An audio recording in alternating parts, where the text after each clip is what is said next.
구약 성경의 창세기서 4장 말씀을 보십니다.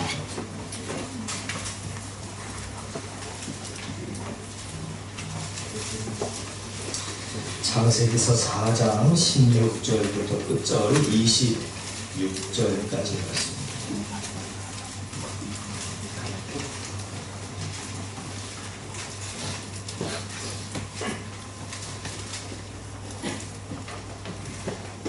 (16절부터) 말씀 같이 읽습니다. 가인이 여호와 앞을 떠나서 에덴 동쪽 땅에 거주하더니 아벨과 동침함에 그가 임신하여 에녹을 낳은자 가인이 성을 쌓고 그의 아들 이름으로 성을 이름하여 에녹이라 하니라. 에녹이 이랏을 낳고 이랏은 무야엘을 낳고 무야엘은 우드사를 낳고 우드사엘은 라멕을 낳았더라. 라멕이 두 아들을 맞이하였으니 하나의 이름은 아다로 하나의 이름은 실자였더라. 아다는 야곱을 낳았으니 그는 장막에 거주하며 가축을 치는 자의 조상이 되었고 그의 아들이 물관이 그를 죽임과 감수를 잡는 모든 자의 조상이 되었으며 신라는 부하를 낳았으니 그는 그리와 새로 여러 주입을 하는 자요 그 아들의 이름은 아마하였더라. 라멕이 아들에게 이르되 아다와 신라와 내 목소리를 들으라. 라멕의 아들이여 내 말을 들으라. 나의 상처로 말미암아 내가 사람을 죽였고 나의 사함으로 말미암아 소년을 죽였도다. 가인을 위하여는 거의 700일째인데 라멕을 위하여는 거의 77일이라 하였더라. 아담이 다시 자기 아내와 동침하매 그가 아들을 낳아 그 이름을 셋이하였으니 이는 하나님에게 가인이 주신 아들 대신에 다른 씨를 주셨다 함이며 셋도 아들을 낳고 그 이름을 에노스라 하였으며 그때 사람들이 비로소 여호와의 이름을 불렀더라. 아멘. 우리 앞뒤 옆 사람 살피시면서 반가운 인사 나눕니다. 반갑습니다.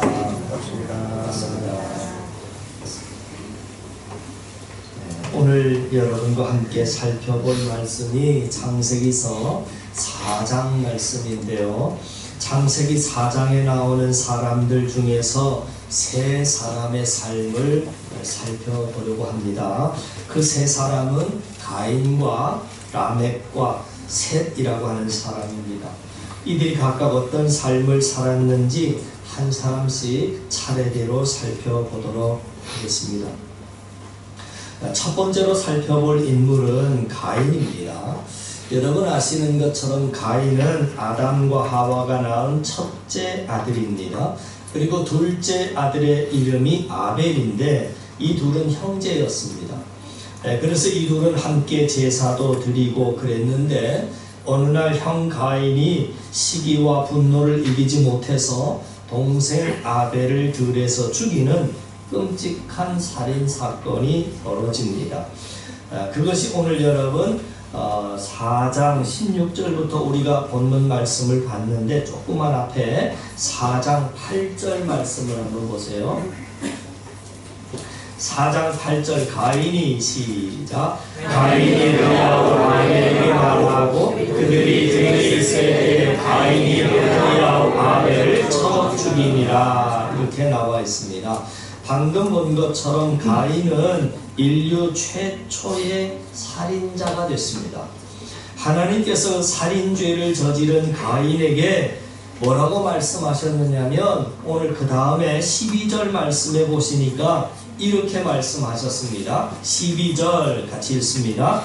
내가 밭을 가도 땅이 다시는 그 흙을 내게 주지 아니할 것이요 너는 땅에서 피하며 유리하는 자가 되리라. 아멘. 동생을 죽인 가인에게 하나님께서 너는 앞으로 유리하는 자가 될 것이다 그렇게 말씀을 하셨습니다. 여기서 유리하는 자라고 하는 말은 방황하는 자를 가리킵니다. 이런 하나님의 말씀처럼 가인은 정말 끊임없이 인생을 방황하는 그런 삶을 살아갑니다. 그래서 가인의 삶의 특징을 한마디로 말하자면 끊임없이 방황했던 사람이 바로 가인의 삶이었습니다. 그렇다면 가인이 이렇게 방황했던 이유가 뭐냐면 동생을 죽인 죄를 짓고 하나님을 떠나버렸기 때문입니다. 그래서 오늘 본문의 16절부터 읽었는데 시작이 어떻게 시작이 되느냐면 가인이 여호와 앞을 떠났다 그렇게 나옵니다. 우리가 여기서 한 가지 짚고 넘어가야 될 것은 가인이라고 하는 사람이 하나님을 몰랐던 사람이 아니었다라고 하는 것을 우리가 주목해 봐야 합니다. 그래서 창세기 4장 전반부에 보면 가인과 아벨이 함께 하나님께 제사를 드리는 모습이 나옵니다. 그러니까 무슨 말이냐면 가인은 원래 하나님을 알았고 하나님의 임재도 경험했었던 그런 신앙의 사람이었다라고 하는 겁니다. 그런데 믿음으로 하나님께 제사를 드렸던 아벨의 제물은 하나님이 받아주셨고 가인 자신의 제물은 받아주시지 않게 됐을 때 그로 인해서 가인이 분노하게 됩니다. 그 분노 때문에 동생을 죽이는 죄를 짓고 또 시험에 들어서 하나님을 떠나고 그때부터 하나님이 없는 삶을 살게 되었다 하는 겁니다. 하나님이 자신의 제사를 받아주지 않았다면 우리는 보통 그 이유를 찾아서 고치려고 해야 하는 것이 정상인데 가인은 그것을 회개로 반응하지 않고 오히려 동생에게 분노를 쏟아놓는 범죄로 반응을 했다 하는 겁니다. 이렇게 과거에 하나님의 은혜를 잠시라도 경험을 했던 사람이 어떤 일에 시험이 들어서 하나님을 떠나게 되자 어디를 가도 무엇을 해도 만족할 수 없었던 겁니다. 그래서 방황하는 삶이 연속되었던 것입니다. 저는 오늘날에도 마치 가인과 같은 인생이 많다고 생각됩니다. 어렸을 때 교회에 다닌 적이 있습니다. 한때 예배를 드렸고 신앙생활을 경험했던 사람입니다. 그런데 어떤 일이 계기가 돼서 중간에 신앙을 포기하고 교회를 떠나가 버린 겁니다. 우리가 교회에 다니면서 예배를 드릴 때는 이 예배를 통해서 받는 은혜가 얼마나 귀한 것인지 그 가치를 잘 모릅니다. 삶의 모든 것이 다 그렇죠. 누리고 있을 때에는 그 가치를 잘 모르는 겁니다. 그런데 그 가치를 언제 더 잘 알 수 있느냐면 잃어보면 아는 겁니다. 한 사람이 교회를 떠나고 하나님을 떠나서 세상으로 가게 되면 처음에는 굉장히 자유로워진 것처럼 느껴지지만 얼마 가지 못해서 그 사람은 은혜를 대체할 만한 뭔가를 찾게 되어 있습니다. 몸은 자유로워졌는데 마음은 공허해지니까 세상 친구도 만나보고 애인도 만나보고 술도 마셔보고 게임도 해보고 여행도 해보고 이런저런 취미생활도 해보지요. 근데 한 가지 분명한 것은 세상 그 어떤 것도 하나님께서 예배를 통해서 주시는 은혜를 대체할 수 있는 것이 없다 하는 것입니다. 그래서 과거에 신앙생활을 하다가 중간에 교회를 떠난 사람들을 보면 세상 어느 곳에서도 참된 만족을 얻지 못하고 끊임없이 방황하는 것을 보게 됩니다.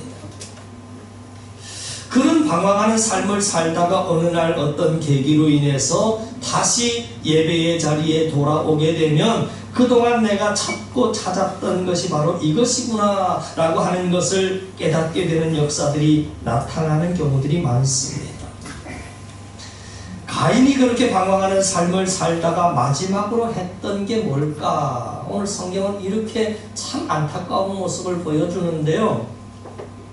자신의 성을 쌓는 것이 그의 마지막 삶이었습니다. 여러분 오늘 성경 보시죠. 16절 17절이 이렇게 시작했는데 그 시작을 보시면 가인이 시작 가인이 여호와 앞을 떠나서 에덴 동쪽 놋 땅에 거주하더니 아내와 동침하매 그가 임신하여 에녹을 낳은지라. 가인이 성을 쌓고 그의 아들의 이름으로 성을 이름하여 에녹이라 하니라. 이렇게 나와 있습니다. 가인이 하나님을 떠나서 방황하는 삶을 살다가 뭘 했다고요? 자기의 성을 쌓았다는 거예요. 그리고 자기가 지은 에녹 성에서 군림하면서 스스로 왕노릇하며 살다가 그렇게 생을 마감했다. 그럽니다. 여러분, 오늘날도 마찬가지입니다. 어떤 사람은 명예와 권력이라고 하는 성을 쌓고 그 안에 갇혀 평생을 살다가 죽습니다. 또 어떤 사람은 쾌락이라고 하는 성 안에 갇혀서 평생을 살다가 죽기도 하고요. 또 어떤 사람은 부라고 하는 성을 쌓고 그 안에서 자기가 왕노릇하며 살다가 죽습니다.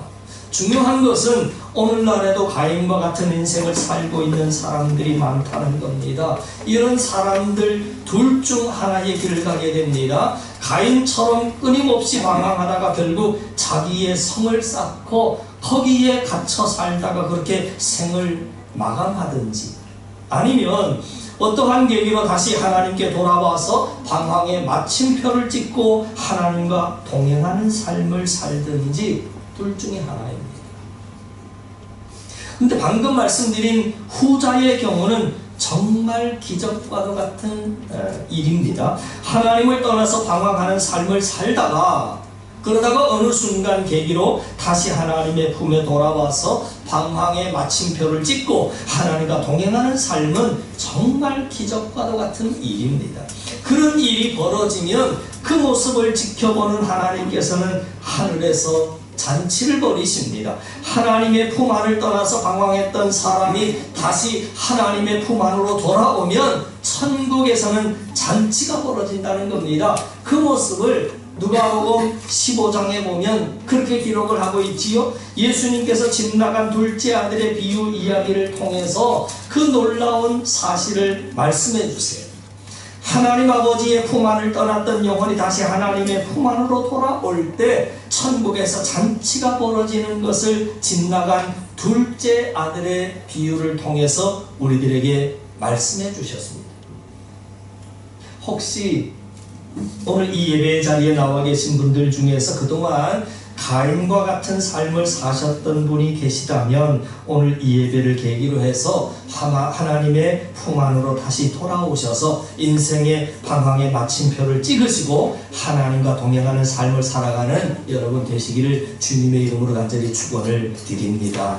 그리고 두 번째로 살펴볼 인물은 라멕이라고 하는 인물입니다. 라멕은 가인의 5대 손입니다. 가인의 후손이다 라고 하는 말은 무슨 의미가 그 안에 담겨져 있느냐면 하나님을 모르는 인생이다 하는 말의 의미가 그 속에 담겨져 있습니다. 왜냐하면 라멕의 조상인 가인이 일찍이 하나님을 떠났기 때문에 가인의 후손들은 하나님을 모르는 인생들입니다. 그러니까 가인이 처음에는 하나님을 알았지만 중간에 하나님을 떠난 인생이라고 한다면 지금 이야기하는 라멕은 처음부터 하나님을 아예 모르는 인생이었다라고 말할 수 있습니다. 라멕은 하나님을 몰랐지만 세상적인 기준으로 봤을 때는 참 성공한 사람이었습니다. 라멕의 삶을 좀 더 살펴보면 이렇게 나오지요. 일단 라멕은 아내가 2명입니다. 19절 말씀해 보시죠. 19절에 라멕이 두 아내를 맞이하였으니 하나의 이름은 아다요 하나의 이름은 실라였다 이렇게 나옵니다. 하나님께서 처음 정하신 결혼 제도가 일부일처제였는데 그 창조의 원리를 처음으로 깬 사람이 라멕이라고 하는 사람입니다. 그러니까 인류 역사상 최초로 아내를 2명을 취한 바람둥이 남자가 바로 라멕입니다. 우리가 또 하나 주목해서 봐야 될 것은 라멕의 자녀들을 보면 상당히 탁월했다 하는 겁니다. 세상적으로 봤을 때 첫째 부인인 아다가 낳은 2 아들이 있었는데 유발과 야발이라고 그랬습니다. 그 아들들이 어떤 자들이냐면 20절 말씀해 보니까 이렇게 나왔어요. 아다는 유발을 낳았으니 그는 장막에 거주하며 가축을 치는 자의 조상이 됐다. 그러니까 오늘날로 말하자면 아주 유명한 목축업자가 되었다 하는 겁니다.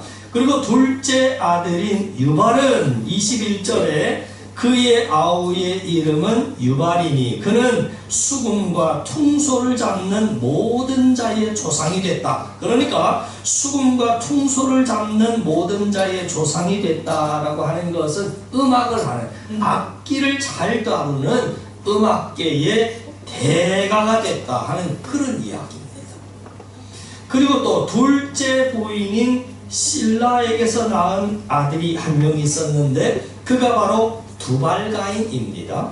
22절에 그 두발가인에 대한 기록이 이렇게 됩니다. 실라는 두발가인을 낳았으니 그는 구리와 쇠로 여러가지 기구를 만드는 자라. 그러니까 인류 최초로 구리와 쇠를 이용해서 여러가지 다양한 기구들을 만들었던 아주 최고의 장인이 되었다 하는 겁니다. 이렇게 라멕의 가정을 들여다보면 자녀들이 세상적으로 봤을 때는 전부 사회 각 분야에서 정말 두각을 띄어내는, 두각을 나타내는 소위 성공한 자들이었습니다. 이런 정보들을 종합을 해보면 라멕은 오늘날 세상이 말하는 성공한 자의 모델과도 같은 사람이었습니다. 그런데 이런 화려한 간판 뒤에는 남들에게 쉽게 말하지 못할 큰 마음의 상처가 있었습니다. 문제가 있었다고 말이죠. 오늘 본문 말씀해 보시면 라멕이 자기 아내들에게 은밀하게 남긴 고백이 기록되고 있습니다. 은밀하게 뭐라고 했느냐면 23절, 24절입니다. 자, 라멕이 아내들에게 이릅니다.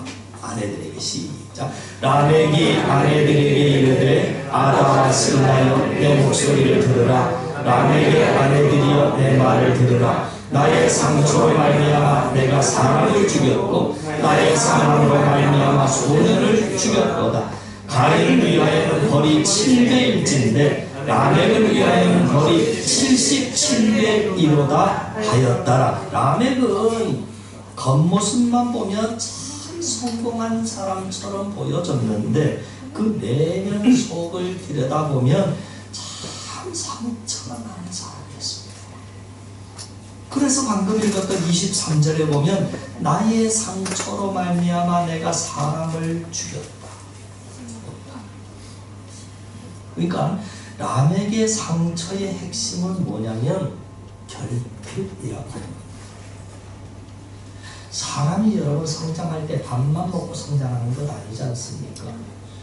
사랑과 인정도 필요한 것인데 자녀들은 그 사랑과 인정을 기본적으로 부모로부터 공급을 받습니다.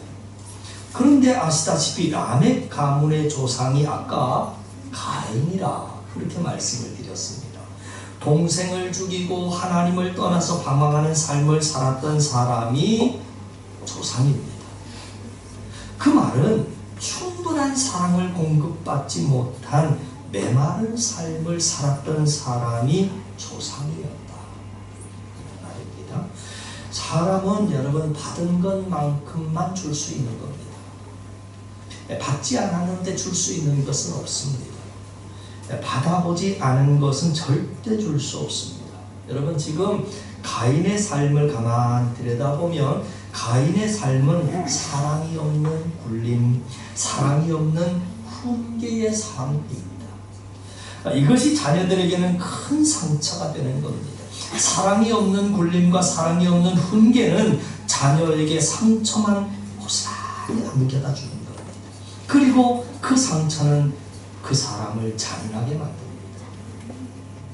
그래서 우리가 사회적으로도 흉악한 범죄를 저지른 사람들의 그 삶의 바탕들을 가만히 내다보면 대부분 공통분모가 있습니다. 어렸을 때 정상적인 가정에서 엄마 아빠에게 사랑을 듬뿍 받은 자들이 아니라고 하는 거지요. 어렸을 때 엄마 아빠에게 받아야 할 사랑과 인정을 받지 못하고 늘 후박과 학대와 핍박만 받았기 때문에 그들이 사회에 나와서 사회에다가 줄 수 있는 것도 그것밖에 없는 겁니다. 상처는 사람을 날카롭게 만들고 잔인하게 만듭니다. 그리고 더 중요한 것은 그 상처는 대물림이 된다는 거죠. 여러분 상처는 또 다른 상처를 받게 되어 있습니다. 지금 가인의 집안 같은 경우는 그 상처와 범죄가 그냥 대물림이 된 게 아니고요, 얼마나 증폭이 됐는지, 증폭이 돼서 대물림이 됐어요. 그래서 라멕은 상처 가운데 사람을 죽였는데 자신의 조상인 가인보다 더 많은 사람을 죽인 겁니다. 그래서 오늘 본문 24절에 스스로 고백하기를 자기의 조상 가인을 위해서는 벌이 7배일진데 라멕 자신을 위해서는 벌이 77배라 그렇게 고백하고 있습니다. 이 말은 자기의 조상인 가인은 동생 아벨 한 사람을 죽였지만 자신은 상처 가운데 훨씬 더 많은 사람들을 죽였다.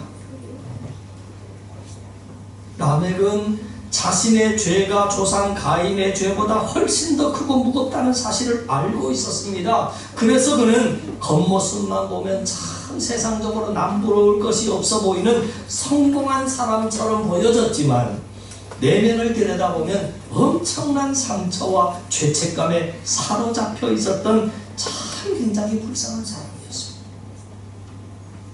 오늘날 세상 속에는 라멕과 같은 인생도 있습니다.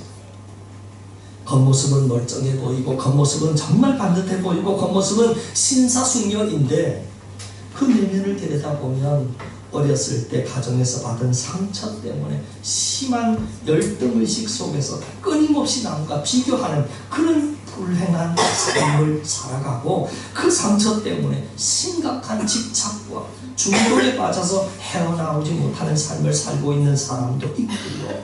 그 상처로 인한 날카로움과 잔인함이 범죄로 이어져서 라멕과 같은 범죄의 삶을 살아가는 사람도 세상에는 많다는 거예요. 이게 바로 오늘 본문에 나오는 라멕의 삶입니다. 세상적인 성공은 손에 쥐었지만 그 내면은 스스로 해결할 수 없는 죄의 문제와 죄책감으로 끊임없이 괴로워하고 있는 인생이 바로 이 시대의 라멕이라고 하는 겁니다. 사랑하는 성도 여러분, 여러분이 찾는 그 영원한 사랑, 세상이 줄 수 없는 진실한 사랑은 세상에 없습니다. 세상이 여러분들에게 줄 수 있는 것은 물질과 편리와 쾌락과 재미 정도이지 진실한 사랑, 영원한 사랑은 아닙니다. 상처의 원인이 되는 결핍된 사랑을 영원히 채워주실 수 있는 분은 사랑이신 하나님밖에 없는 겁니다. 그러니까 혹시라도 이 자리에 계신 분들 중에서 가인의 삶이나 라멕의 삶을 살고 계시는 분이 혹 계시다면 이제 마음의 문을 여시고 하나님의 사랑과 접속해서 이제는 방황과 집착과 중독의 삶에 종지부를 찍으시고 주님과 동행하는 삶을 살 수 있기를 주님의 이름으로 간절히 축원을 드립니다. 마지막으로 살펴볼 사람은 셋이라고 하는 사람입니다. 셋이라고 하는 사람이 누구냐면 아담과 하와의 첫 번째 아들이 가인입니다. 그리고 둘째 아들이 아벨인데 아벨은 믿음이 참 신실했던 사람입니다. 하나님을 기쁘시게 해드렸던 사람입니다. 그런데 가인이 그 믿음 좋고 착한 동생 아벨을 죽였습니다. 그러니까 믿음의 혈통이 끊겨질 위기입니다. 그래서 하나님께서 믿음의 혈통을 이어가기 위해서 아벨이 죽고 나서 아담과 하와에게 다시 한번 셋째 아들을 주셨는데 그 셋째 아들의 이름이 셋입니다. 중요한 것은 셋은 가인이나 라멕과 다르게 믿음의 혈통을 이어가는 하나님을 아는 삶을 살았다 하는 겁니다. 그래서 성경에서는 셋의 삶에 대한 정보를 참 우리에게 많이 주고 있지는 않습니다. 일단 이름을 통해서 하나의 정보를 얻을 수 있는데 셋의 이름의 뜻이 뭐냐면 안정된 자라고 하는 뜻입니다. 죄를 짓고 하나님을 떠나서 끊임없이 방황하는 삶을 살았던 큰형 가인과는 다른 삶을 살았다라고 하는 의미가 그 안에 들어있습니다. 이제는 하나님 안에서 안정된 삶을 살았던 것 같습니다. 그러나 이것은 어디까지나 이름을 토대로 한 추측일 뿐입니다. 셋의 삶의 모습을 소개하고 있는 성경 말씀이 딱 한 구절 나옵니다. 성경에는 딱 한 구절 나오는데 짧은 말씀이지만 상당히 많은 뜻을 함축하고 있는 내용이 오늘 26절입니다. 26절 한번 보시죠. 셋도 아들을 낳았고 그의 이름을 에노스라 하였으니 그때의 사람들이 비로소 여호와의 이름을 불렀더라. 그러니까 이 내용을 정리해 보면 이런 겁니다. 셋이 결혼을 해서 아들을 낳았는데 아들의 이름을 뭐라고요? 에노스라 그렇게 지었습니다. 여기까지는 어려울 게 하나 없습니다. 그런데 그 다음부터가 어렵습니다. 셋이 아들을 낳아서 이름을 에노스라 그렇게 지었는데 그때부터 사람들이라고 하는 것은 그 가정만이 아니고 주위의 사람들이 여호와의 이름을 부르기 시작했다. 여기서 하나님의 이름을 불렀다라고 하는 것은 정식적인 드디어 예배의 삶이 회복이 됐다. 그렇게 볼 수 있지요. 자, 그러면 우리는 질문이 하나 생기는 것이 당연합니다. 왜 셋이 아들을 낳아서 이름을 에노스라고 지었을 그때부터 사람들이 다시 하나님을 찾기 시작했을까? 라고 하는 궁금함입니다. 보통 자녀의 이름 속에는 여러분 부모의 신앙 고백이 들어있는 경우들이 있습니다. 자녀는 자기 이름을 자기가 짓는 게 아니고 대부분 부모 또 할머니 할아버지가 지어주기 때문에 부모가 자신의 신앙 고백을 자녀의 이름에 담는 경우가 대부분입니다. 그래서 우리 교회 안에도 이레, 윤이레인데 여호와 이레라고 하는 이름이 있는 거고요. 다윗 그러면 장 다윗인데 다윗이라고 하는 이름도 그래서 있는 거고요. 뭐 주한이 그러면 주님 안에 있는 자식이다. 그래서 주한이 그 이름이 있는 거죠. 셋의 경우도 마찬가지입니다.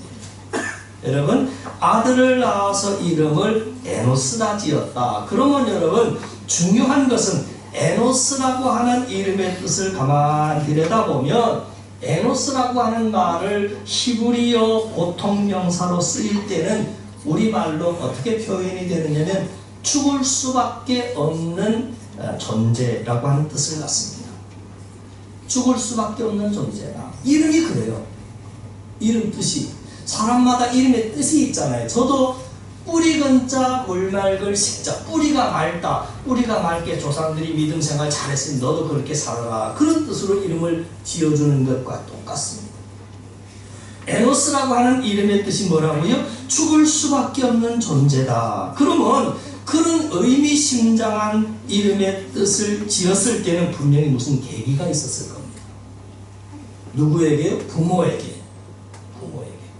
그러니까 어떤 사건, 어떤 일인지 모르겠지만 어떤 일을 계기로 해서 셋이 부모가 죽음에 대해서 깊이 깨닫고 묵상을 했었던 것 같습니다. 우리 인간은 죽을 수밖에 없는 존재다. 이 말을 바꿔 표현하자면 어떤 사람이든 죽음은 피할 수 없는 그런 존재라고 하는 깨달음을 셋이 어떤 일과 어떤 사건을 계기로 깊이 깨달았던 것 같습니다. 그리고는 결국 우리 인간의 죽음을 만들어낸 죽음의 원인은 죄라 하는 것을 셋은 깨달았던 것 같습니다. 그래서 그 깨달음으로 아들의 이름을 에노스라 그렇게 지었다는 거지. 우리 인간은 죽을 수밖에 없는 존재입니다. 그 에노스라고 하는 이름을 주위 사람들이 듣고 부르기 시작하면서 사람들 또한 그 깨달음을 깨닫기 시작한 겁니다. 우리는 죽을 수밖에 없는 존재구나. 언젠가 누군가 다 예외 없이 죽음 앞에 서야 되는 존재라고 하는 것을 깨닫고 그때부터 주위 사람들도 하나씩 둘씩 하나님을 찾기 시작했다. 성경은 그렇게 기록해놓고 있습니다. 오늘날 많은 사람들이 하나님을 찾지 않는 이유가 뭐냐면 자신은 죽음과 거리가 먼 사람이라고 생각하기 때문에 그런 겁니다. 나 역시도 죽음을 피할 수 없는 에노스 인생을 망각하며 살아가기 때문에 그러는 겁니다. 그러나 막상 죽음이 바로 눈앞에 다가오면 사람들은 죽음 이후의 세계와 하나님에 대해서 진지하게 생각해보게 되는 겁니다. 히브리서 9장 27절에 보면 한 번 죽는 것은 사람에게 정하신 것이고 그 후에는 심판이 있을 거다. 분명하게 말씀합니다. 죽음 이후에는 죄에 대한 하나님의 준엄한 심판이 기다리고 있습니다. 그리고 그 심판의 결과에 따라서 천국과 지옥으로 나뉘어집니다. 천국은 죄를 안 짓고 산 사람이 들어가는 곳이 아니라 지은 죄를 용서받은 사람이 들어가는 곳입니다. 죄가 없는 사람이 가는 곳이 천국이 아니라 죄의 문제를 해결한 사람이 들어가는 곳이 바로 천국인 것입니다. 하나님께서 그 죄 문제를 해결해 주시기 위해서 당신의 아들이신 예수님을 이 땅에 보내주셨습니다. 예수님은 죄가 없으신 분이십니다. 그래서 우리의 죄값을 대신 지불해 주실 수 있는 유일한 분이 되시는 겁니다. 골로새서 1장 14절 말씀에 보니까 이런 말씀이 있습니다. 그 아들 안에서 우리가 속량 곧 죄사함을 얻었다. 그러니까 하나님의 아들 예수 그리스도 안에서만 죄사함을 얻을 수 있다 하는 겁니다.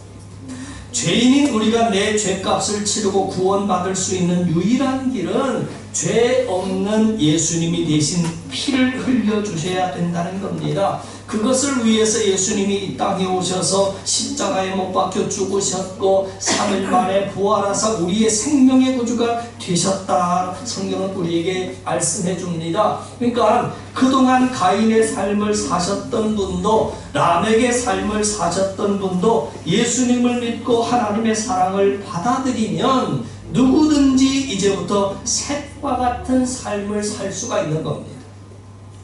하나님의 사랑 안에서 평안을 누리며 천국의 삶을 살 수 있다는 겁니다.